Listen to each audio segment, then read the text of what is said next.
بسم الله الرحمن الرحيم. ألف لام را.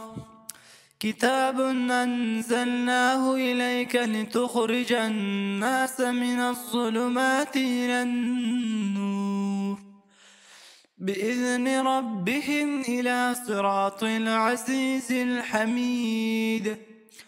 الله الذي له ما في السماوات وما في الأرض وويل للكافرين من عذاب شديد. الذين يستحبون الحياة الدنيا على الآخرة ويصدون عن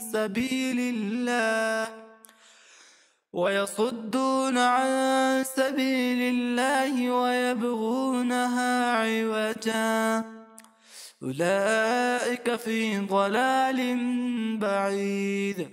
وما أرسلنا من رسول إلا بلسان قومه ليبين لهم فيضل الله من يشاء ويهدي من يشاء وهو العزيز الحكيم.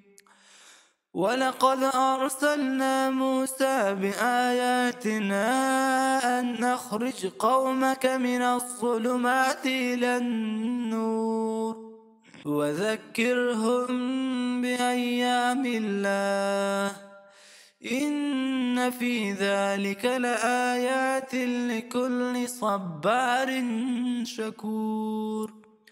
وإذ قال موسى لقومه اذكروا نعمة الله عليكم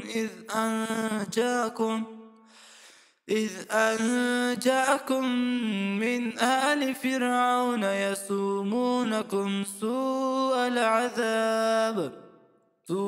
العذاب ويذبحون أبناءكم ويستحيون نساءكم وفي ذلكم بلاء من ربكم عظيم.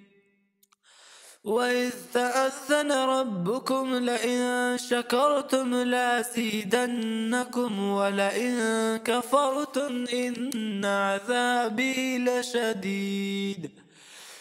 وقال موسى إن تكفروا أنتم ومن في الأرض جميعا فإن الله لغني حميد.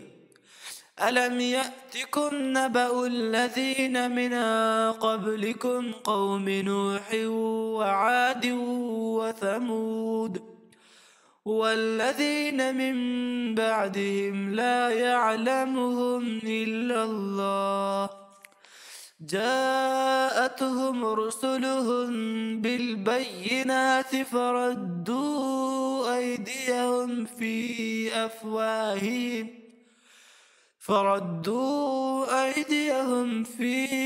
أفواههم وقالوا إنا كفرنا بما